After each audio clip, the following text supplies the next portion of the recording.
in the name of gaming. That's right, everybody. Come on down to Dallas, Texas, where the CORSAIR DreamHack Masters barrels on. Today being the semi-final day.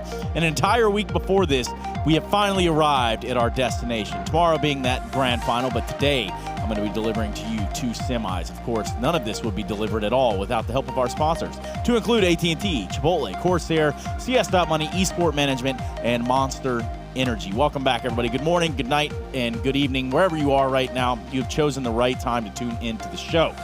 As well as these two alongside of me have. That's because I do have some of the best analysts in the entire game. I'm going to go ahead and bring them in right about now so we can begin to focus on what is the CORSAIR DreamHack Masters. I've got Pimp and I've got Maniac. Hey, how you doing? What's up, guys? Hey, buddy. So right before we got started here, I wanted to talk to you guys about the city and stuff, but then I noticed that Jacob actually had a shirt wardrobe malfunction. What happened? Well, I was eating ice cream this morning, and I had a little accident. So we changed the shirt, and we're all good now. Trace, thanks for bringing it up. Good to go. No, I just wanted to make sure that like everything was fine. I didn't understand it, man. That thing, like if you wouldn't have changed the shirt, it would have been bad. You would have never lived it down. Nah, but I can live with it. Play it safe. There you go. So you guys have been to Dallas before. Talk to me a little bit about being here in the city. Yeah, I've been here, 3 times, I believe. That's the first time I am downtown. Actually, nice city. We had a lot of fun with the scooter. That's a new thing to me. Yeah. That is the first time I ever see a scooter that you can rent with an app, and then you just go around. And then I went to West Village. I had a little bit of a shopping session. Buried myself in debt, obviously, but yeah, really have a good time here. Yeah, I mean, that'll do it to you. Going down and hanging out at the mall will certainly put you maybe in some deficits, maybe in some holes you don't want to be in. But bigger holes than that would be our bracket, and this is how it's all started to shape up thus far. We can begin to take a look at what is the playoffs. Don't want to get too in-depth here. Don't want to go too deep into it. But for all things considered today, I'm going to be giving you Liquid versus Furia and Ints versus FaZe. Now, two of these teams will be moving on to the grand finals tomorrow, which is also a best of 3. I think the most interesting thing here and the most eye-catching thing is that both quarterfinals was a 2-0. I did not expect that coming into it. I didn't expect Furia to win, first of all, but Vitality not being able to take a map, even their own map pick, that was not good for them. Whereas for FaZe against G2, I think G2, they looked good yesterday. They could have taken Dust 2 as well. So interesting to me that it ended in a 2-0 fashion, but then again, we had 2 very close games and 4 teams that played well. Well, let's kind of start right at Furia Vitality. That's where our day started. It's only fitting that we start there as well. And I think when we start to look at this matchup, with all things in consideration, Vitality have left their mark on North America in this trip. They started in Los Angeles, they come here and they knock out the defending champions in North, and now they find themselves getting eliminated, but they did make a good run. I mean, the spirits were still high. I talked to them yesterday where we had an after evening together, and they were saying that, yes, it is frustrating, of course, to lose against Furia. I think they can still be proud of what they are achieving at the moment. They are going in the right direction. But they told me that you cannot prepare against Furia. You know what they're going to do, you expect it, and then it still works for them. That is very, very frustrating to play against. So much skill, so much firepower in one team. Yeah, I mean, and it's explosive, too. Yeah. Like, these guys are all over the place, and more fun to watch is them getting in your face. And some of the innovation that they're able to do within the game itself. Also, outside of the game, you can see just some of the hype right there. Jacob, what's your take on it? I mean, I think Abel said it in an interview yesterday pretty well. He himself believed that Furia has one of the most talented individual teams in the world. I think that's a very ballsy, a big statement, but I like it, you know, because when you believe that much that you are that good, then it gives you that extra confidence. It gives you the belief that you can actually do stuff that you shouldn't be able to. So the fact that he thinks that they have one of the most talented teams in the world is, to me, a very interesting statement. Well, you've got to believe in yourself, because if you don't believe in yourself, no one's going to believe in you. But if I believe in anything, it would be the fact that Furia can get it done on Nuke. Yeah, absolutely. The way they are playing Nuke is a little bit out of the ordinary, I would say, and some teams had to suffer from it, exactly like Fnatic happened earlier in the tournament. And we picked this example because it goes to show the viewers what they should expect from Furia on this map Nuke. We have usually teams who play with the wall of smoke. With Furia, they go to the simple, they go to the efficient. And as we can see here on this clip, there's no flash, there's no smoke, there's just one, and then they go straight to the ramp, they push the player down, they realize they have the map advantage. And from here, Jacob, the way they take the bomb site is pretty good. That's where it gets interesting, right? Because you're right, they do it very simple, but they do it like simplified, but with good thought to it. You can see all these smokes coming in, one for the window, one for the door, one for the rafters, so they have full control over this lower bomb site, leaving nothing up for the coincidence. And in this particular scenario, you can see the bomb go down, but they value having these rafter control very, very much. After he planted the bomb, he's going straight up towards his teammate, and they play 2 from up there. So Furia is a team that can play very explosive, they can play very aggressive, but they do know how to slow down, and they do know how to play the after plan situations as well. So they're more than just a one-dimensional team, and that's what's so interesting to see, considering they're so new into the scene. I mean, I guess for the viewer at home, can you guys explain why it would be important to hold on to those rafters? I mean, I can kind of get the sense that, hey, you're getting some off angles, you're making it a really hard fight for your opponent. What's your guys' take? Yeah, well, I think that retaking the B bomb site on Nuke as a CT, once the bomb is planted, it's very complicated, right? If the Ts have, as you said, the rafters, if they have the lab, the small door, you have to take that in control, and then it gives you, you can cut off all the angles and the rotations from secret, down from vent, from ramp, so it's a positional, very, very advantageous position. Sorry, my brain is lagging a little bit. Yeah, this Furia team is absolutely impressive, and I want to see if they're going to go up against Limit versus Liquid, you know, a team that is a caliber higher, no disrespect to the opponents they're facing before that, but this is Liquid we're talking about. I definitely agree, and I think Furia, they just go in there with no respect. They go in there so unimpressed, and I think it's one of the things they always say in the interviews as well. We believe in ourselves, so we don't have to worry about whoever we play against. We play our game, and if that's enough, then that's enough. Yeah, and that could certainly be enough. And what wasn't enough for me was that Dust 2 yesterday with G2 and FaZe. An absolute smashing overtime right there. I do believe the entire series went some 72 rounds, but Dust 2 was where we really got our treat. I think G2 did fine yesterday. I think FaZe is playing some solid Counter-Strike right now. I don't think any of us expected them to be this good already with Neo. I'm pleasantly surprised by it, but I'm also pleasantly surprised by G2. Coming into this tournament, I figured they'd be a team that if they made playoffs, that would be a huge achievement. They did that, and they also made the game in the quarterfinal competitive against a team that right now in FaZe are playing some solid Counter-Strike. Absolutely. If you're G2, you cannot be shy or angry about this result. But what is very impressive about FaZe is how every individual has stepped up since Neo joined. Is it a honeymoon period? Is it a new philosophy? Is it new strategies or role? But everyone is shining. Rain is going back to his top level. Olaf Meister is coming back. Right. The rise of Meister. So crazy. I mean, for you guys, as former professional players, you guys know all too well that new team feel, that new team smell, it's the best. The new org smell, whatever it might be. But it's a fresh feeling. It's a refreshing one to see FaZe in this sort of revitalized state. It is, because they're all buying into this project, right? And that's the biggest problem, and that has been the biggest problem. For too long, they've been playing with a player they knew they weren't going with for the long future. So why are you putting in all your hours to the game? Why are you putting in hours to practice if you know that you're going to cut one of them anyway? Now they finally have a full main roster. They have a red line to follow. They have a vision to follow, and they can fully buy into it, and that's where FaZe get dangerous. Yes, FaZe do get dangerous I should say, rather than whatever word just came out of my mouth. We can talk about G2 though, because this is a team, and you guys are saying they shouldn't hold their heads, and you're exactly right. We're seeing some vintage form from the side of Shox and Kenny S, but what else are we seeing? We had a clip here yesterday where they were playing against FaZe. They're down 6-2, and they have a default round here. They get the short control and then fall back. One of the things that we have talked about G2 doing so well in this tournament is the late round situation.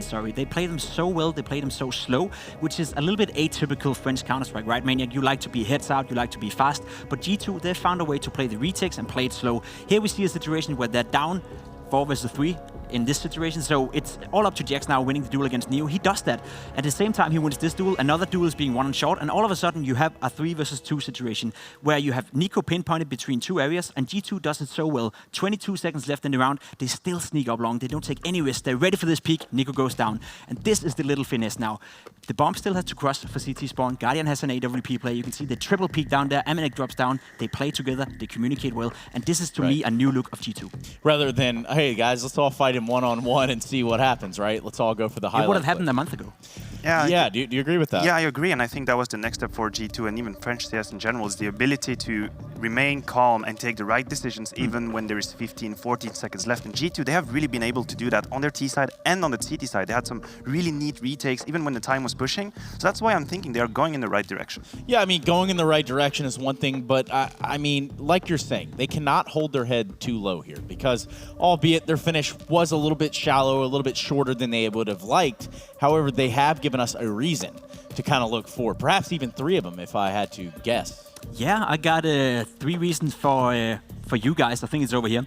I got 3 reasons for why we can't wait for these semifinals. First off, it is Furia, obviously. Furia is the team, the underdog team that we for so long have been looking towards. They're coming into this tournament feeling very good, they're feeling energized, they're feeling aggressive, and they are a scary opponent. So it's cool to see that the underdogs are doing so well. The second reason why we can't wait for these semifinals is obviously the fact that we have Neo and FaZe coming together. We talked about it, the new motivation, the new energy. We see Rain playing well, we see Olaf Meister playing well. We even see Nico showing glimpses of what he did before he became an in-game leader. If they can make this team come together and they can finally buy into it, I think FaZe is a team not only for this tournament, but for the future as well. So let's see today how well that's going to be. The third reason is that we have the favorites in the tournament still.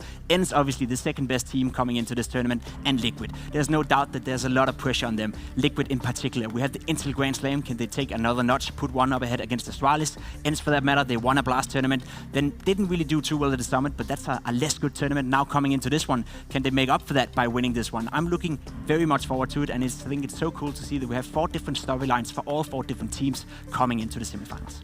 An absolute beauty of a reasoning or a rationale Absolutely. there. Really well done, Jacob. Would you happen to agree with all those points? Absolutely, I agree with everything you said, what he didn't say, and everything. I want to see this playoff. Listen, he summed it up pretty well. We have so many different storylines coming into this, the favorites, the unexpected, the old school, Neo, a guy I used to play against 5-6 years ago, now he's back in phase, and no one really expected him to be able to find a new breath in his career, not play at this level at least. Yes, he might have played longer, but now he's in phase, he's playing a semi-final, so that's really, really, really exciting to me. Well, you want to talk about taking a breath. There's one person that's been here the entirety of this event. They've been kind of all over the place. As of yesterday, they were hanging out with a dinosaur hunter. It was the craziest thing I ever saw. By the way, same guy also killed some aliens. It was a pretty nuts story. You really should check that guy out sometime. In the meantime, what I'm trying to getting at is Frankie is on the stage. Let's check in with her. Hello, Dallas. A very, very warm welcome. Thank you very much. Now, I need to ask, are there any Brazilians in the room? Have we got any Furia fans here? Brilliant. We've got one person and then loads of people who are a fan of that one person. I love it. Hang on a second. I'm just going to try that again because these are our underdogs, guys. We've got to show them some support because we want an epic semi-final today. So any Furia fans? Lovely. And now, I have seen quite a few unicorns in the arena. So I think maybe we've got at least 5 Liquid fans present. Where are you? They're very, very loud. In fact, actually, so I think if you cheer even louder, they'll be able to hear you. And I think they're going to want your support today. So come on, any Liquid fans? And the arena is not yet full, but as you can hear, they're in fine throat today. Are we ready for this semi? I think we are. Let's head back to the desk. Yes, there's a semifinal upon us. We are just about ready to get there. I'm sure all of you out there in the audience are ready to get there as well. Don't worry, there's enough sweet tea here for you to kind of consume. There's also enough Monster Energy as well as Chipotle burritos. Now, do those two go together? That's up for your stomach to decide. It's time for us to decide where we think today is going to start to go. And perhaps, is Liquid going to get one step closer to the Intel Grand Slam? I'd be very surprised if Liquid doesn't put up a good showing today. I think they have everything they need. I think they have a very stable team. They have finally found a foundation they can rely on. They have the individuals. You talk about nasty as Neff, you talk about Elise, you have all those guys who are just solid individual Counter-Strike players. So yes, it should be a straightforward case for Liquid, but then again, you're playing Furia, who's playing some of the best Counter-Strike we see them play ever, so it's not going to be easy, Trees. Well, let's find out if Nasty Ass Naf and crew can get ever so much closer to that Intel Grand Slam, and by that, I'm talking about the rules. Let's go ahead and check out how this is played. It was thought that the feat was insurmountable. But in December of 2018, Astralis won a 4th title at the ESL Pro League, completed the first ever Intel Grand Slam, and pocketed $1 million. The winner of 4 CSGO trophies inside 10 consecutive Intel Extreme Masters, ESL 1, ESL Pro League, and DreamHack Masters events wins the Intel Grand Slam. Astralis winning the ESL Pro League meant that the new $1 million race to 4 trophies had begun, with all teams starting with a clean slate. The Danes won Intel Extreme Masters Katowice, the first trophy of the new Intel Grand Slam season. However, the Danish team did not attend Intel Extreme Masters Sydney, and Team Liquid, the world's #2 team, caught up. Their first title is more recent, so the Liquid have 9 more opportunities to complete the Intel Grand Slam to Astralis' 8. Liquid is now in the driver's seat, looking for a golden opportunity to get ahead of Astralis in the race. They are competing at DreamHack Masters Dallas with the Danes absent again. The race is on and Liquid is in the driver's seat. Liquid sitting right where they want to be, and Astralis is nowhere to be found to defend that honor. What do you guys think about that?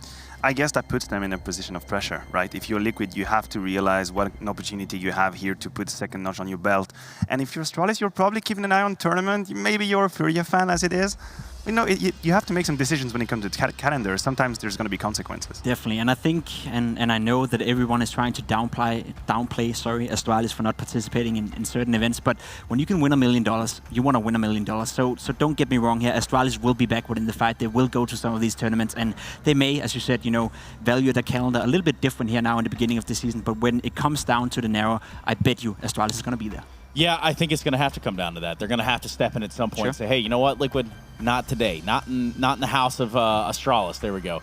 Anyway, the arena is wide open, and so are we. We are ready to get into this first semifinal. After the break, we've got the first one coming up right here, right now. Liquid taking on Furia, and this is the place to be. Stewie 2K, Elysian Company, looking to put down that of the Brazilian powerhouse that's coming through here with a vengeance. We're going to go into that after we come back after the break.